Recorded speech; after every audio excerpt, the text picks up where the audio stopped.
After the fourth time my fiance postponed our wedding, I didn't argue, cry, or beg him to explain. I simply smiled, wished him luck with his investor dinner, and waited until the front door closed behind him. Then I opened the hidden folder on my laptop labeled Exit Plan. It had been sitting there untouched for almost a year, a silent reminder that somewhere deep inside I had already known how this story would end.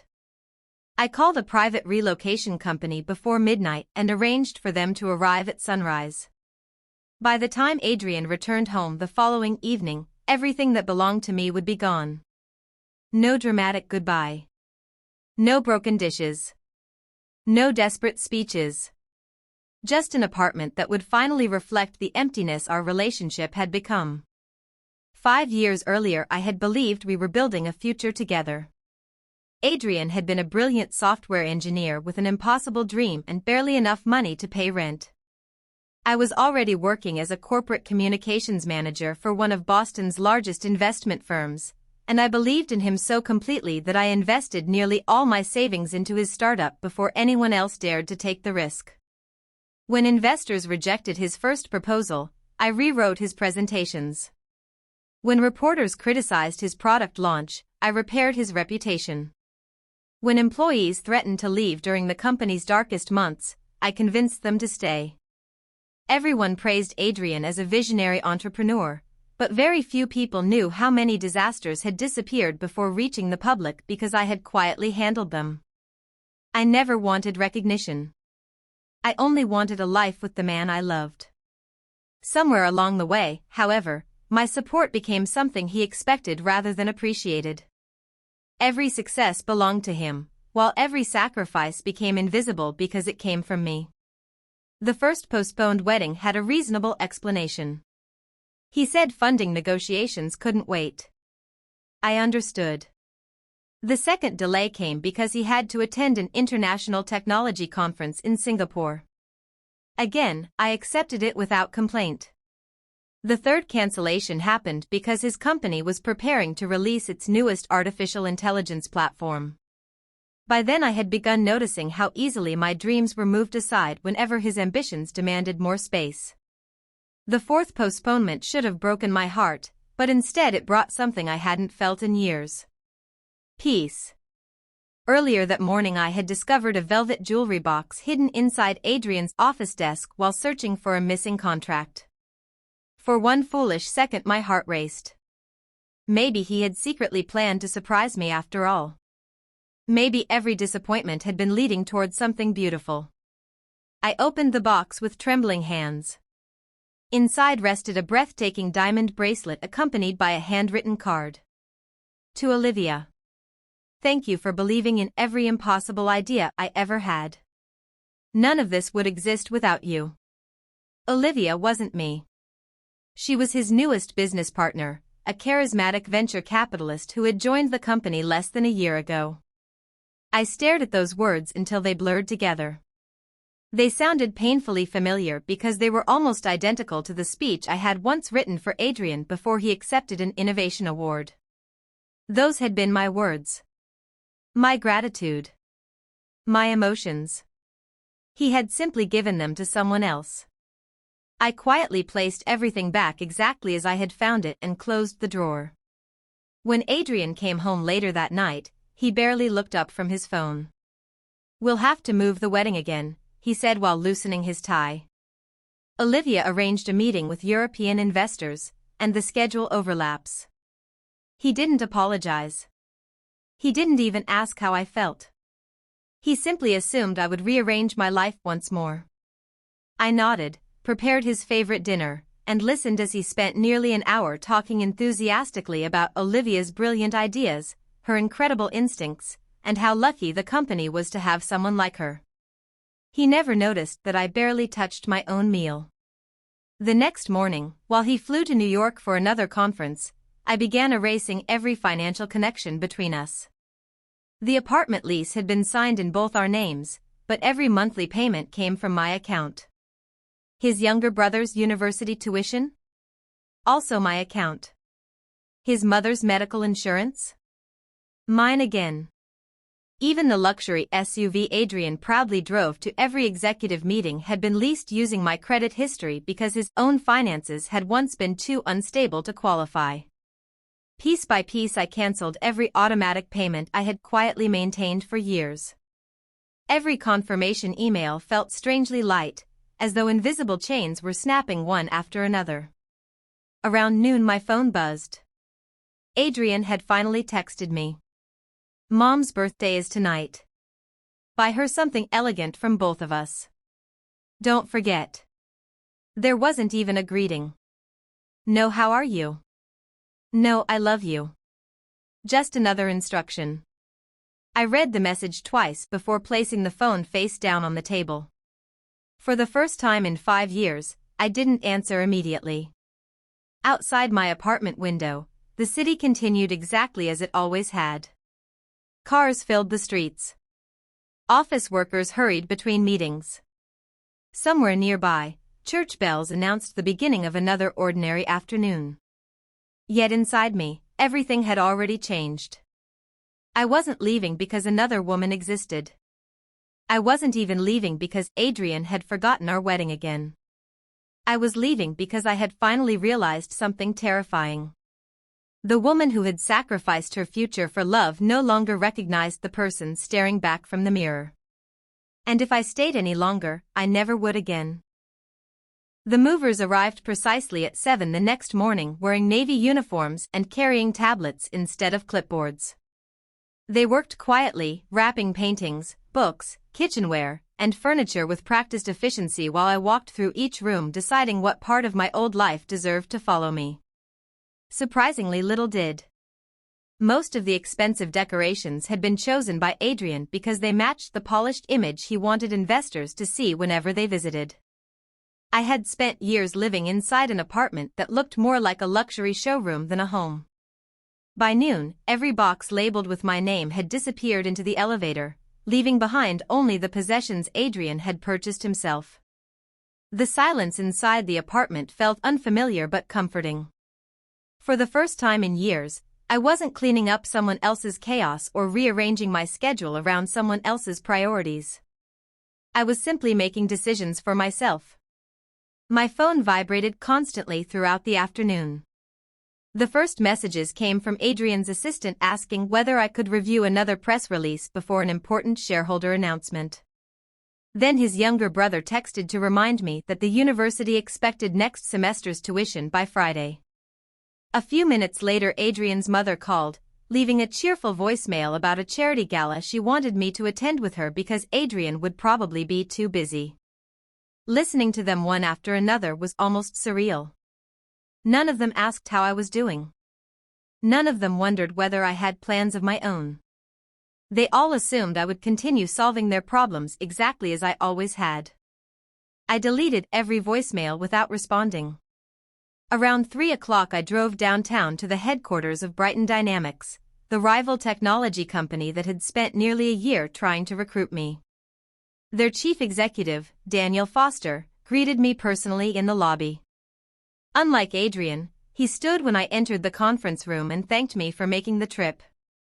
It was such a small gesture that it almost caught me off guard. During our conversation he spoke less about what his company expected from me and more about the kind of career I wanted to build.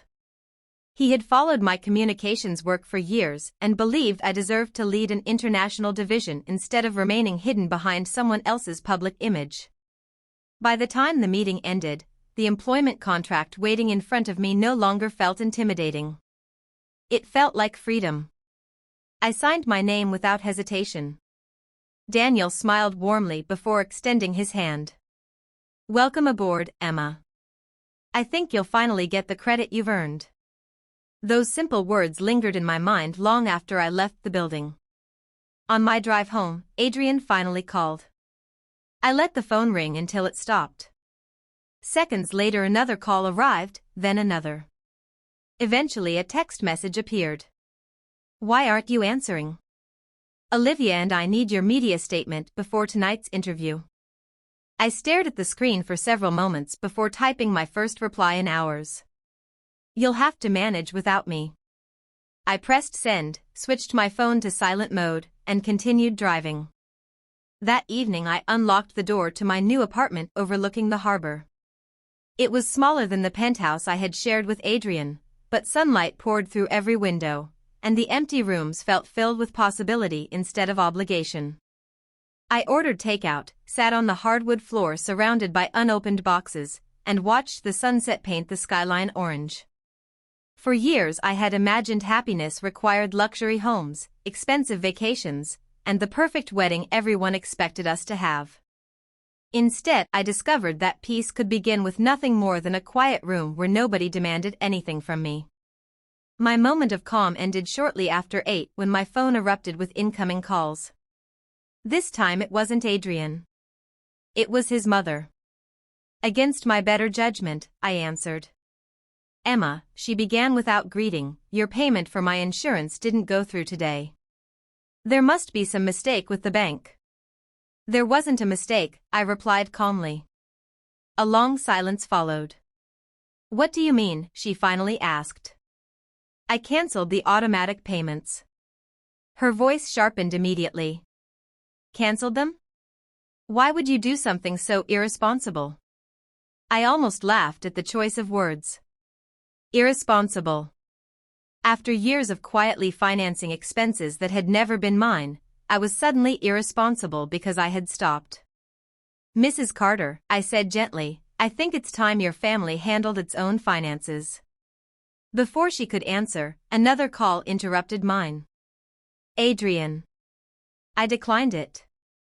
Seconds later his message appeared. "What the hell is going on?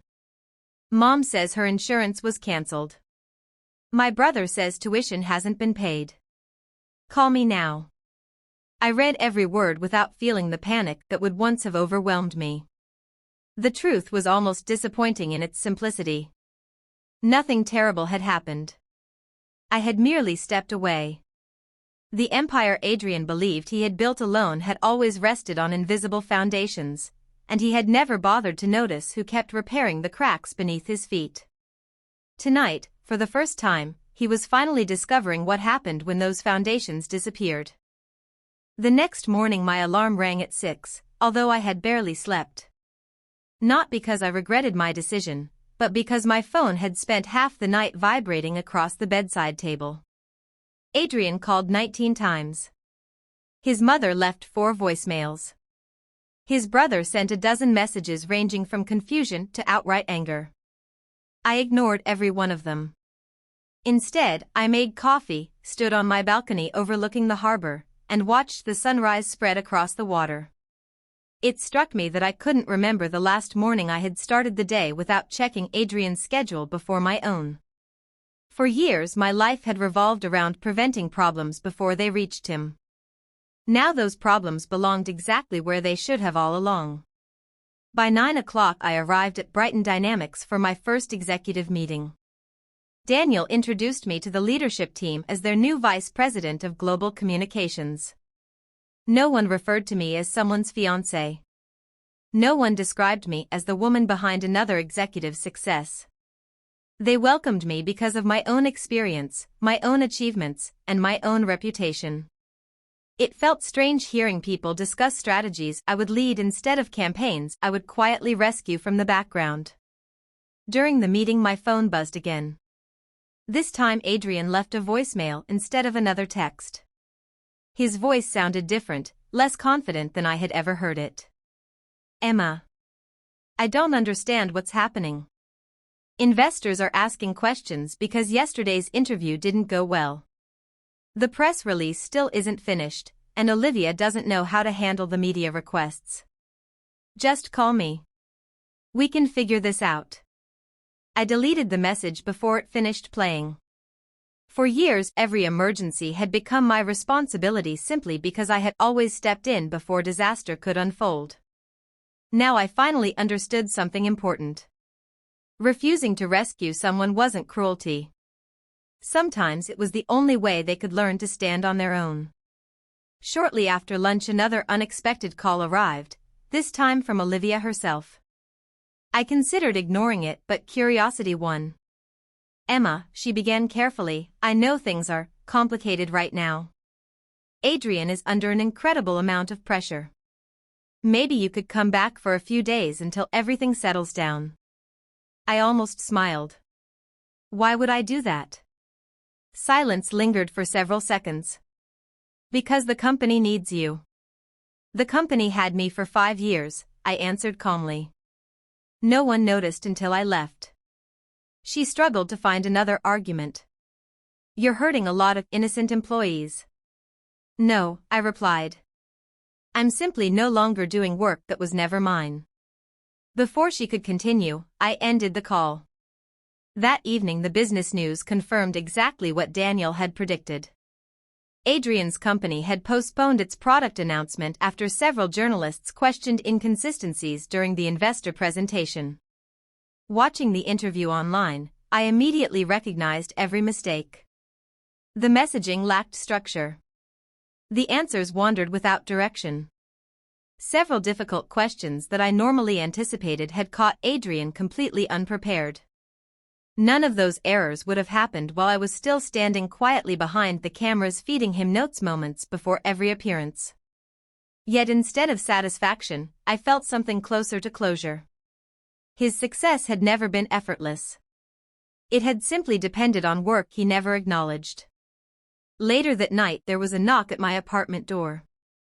Through the security camera I saw Adrian standing in the hallway wearing yesterday's suit, his expression exhausted. I opened the door only halfway.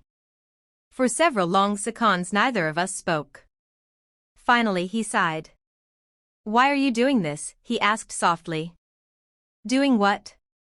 Walking away without even giving me a chance to fix things. I looked at him carefully. The dark circles beneath his eyes were new. So was the uncertainty in his voice. I gave you hundreds of chances, I answered quietly. You just never realized they were chances. He looked genuinely confused. If this is about postponing the wedding again, we'll choose another date. That's exactly the problem, Adrian. His eyebrows tightened. You still think it's about the date?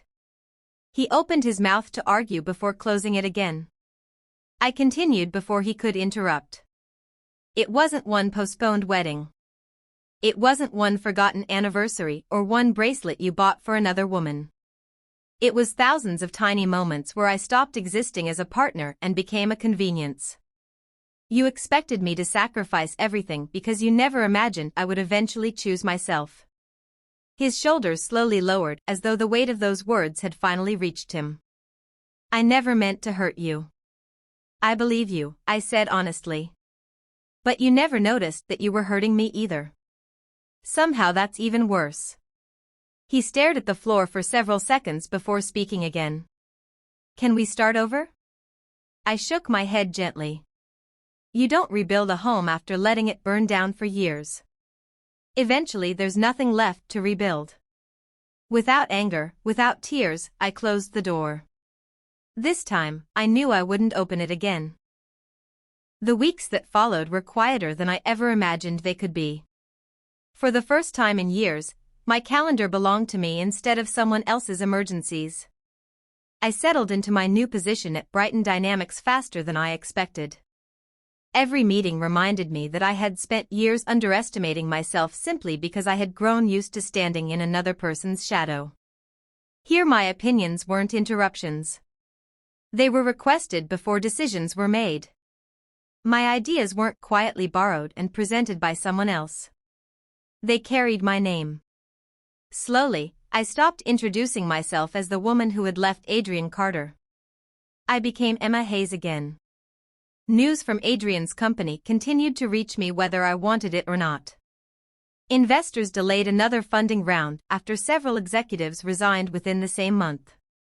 The media began questioning why so many experienced employees were leaving. One article even described the company as a business struggling to maintain the image of effortless success. I recognized the phrase immediately. Years earlier I had written something almost identical about one of Adrian's competitors. Ironically, the same standards I had once used to evaluate other companies were now being applied to his own. Daniel never mentioned Adrian during meetings, but one afternoon he stopped by my office carrying 2 cups of coffee. He placed one beside my laptop and smiled. "How are you settling in?" "Better every day," I admitted. He nodded thoughtfully. "Good. Because the board has unanimously approved your proposal for the European expansion. They want you to lead the project." For a moment I simply stared at him. Opportunities like this had always belonged to Adrian while I quietly prepared him to succeed. Now someone was trusting me with the responsibility directly. "Thank you," I said sincerely. "I won't disappoint you." Daniel laughed softly. "That's exactly why we hired you." A month later, I received one final email from Adrian. Unlike the dozens before it, this one contained no demands, no excuses, and no promises that things would somehow be different. It was surprisingly short. "I spent years believing I built everything on my own. I was wrong. I hope one day you find someone who notices everything I failed to see. I'm sorry." I read the message twice before closing it forever. I appreciated the apology, but I no longer needed it. Forgiveness didn't require returning to the place that had broken me. It simply meant refusing to carry bitterness into the future. Several months passed before our paths crossed again. We attended the same international technology conference in Chicago, although we represented competing companies now. I spotted Adrian across the exhibition hall speaking with several investors. He looked older somehow. Not because of time, but because confidence had been replaced with caution. When he noticed me, he walked over slowly. "Congratulations," he said, glancing toward the large Brighton display featuring my name beneath the keynote speaker schedule. "Looks like you're doing well." "I am," I replied honestly. There was an awkward silence before he smiled, a small, genuine smile I hadn't seen in years. "I finally understand something," he admitted. "Success isn't just about the person standing on the stage. It's also about the people they remember to thank when nobody is watching." I nodded politely. "I hope you remember that." He extended his hand. I shook it, nothing more. As I walked toward the conference auditorium, I realized I wasn't leaving someone behind anymore. I had already done that months ago. I was simply continuing forward. That evening I stood before hundreds of executives delivering the opening keynote on leadership, reputation, and trust. Looking across the audience, I spoke from experience rather than theory. The strongest organizations aren't built by people who believe they can do everything alone, I said. They're built by leaders who recognize the value of those standing beside them before it's too late. The room answered with applause. Not because I had once been connected to a famous entrepreneur, but because my own voice had finally reached people without anyone else's name attached to it. Later, as I looked out across the city lights from my hotel balcony, I thought about the woman I had been 5 years earlier. She believed love meant endless sacrifice. She believed loyalty required silence. Most of all, she believed waiting would eventually earn appreciation.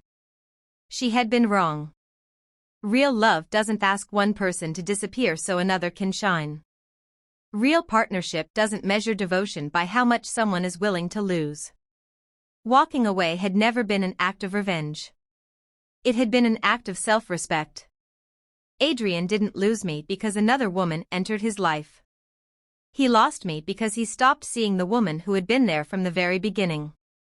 And I didn't find happiness because he finally apologized. I found it the moment I stopped asking someone else to recognize my worth and decided to recognize it myself. Sometimes the happiest ending isn't watching someone else fall. It's discovering you were always capable of rising on your own.